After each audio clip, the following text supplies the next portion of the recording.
Dito gustong paikutin ng, tambalang Duterte-China na may gentleman's agreement lang, pero walang secret agreement.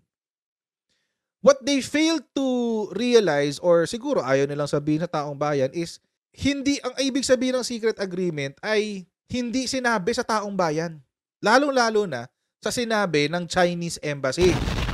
Today, ano bang sinabi ng Chinese Embassy?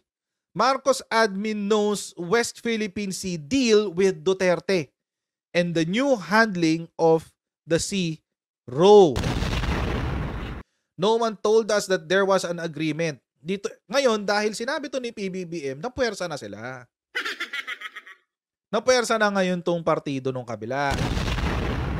So ngayon, they have to stick to a script. Kailangan nilang sundan yung script ng kanilang comms plan.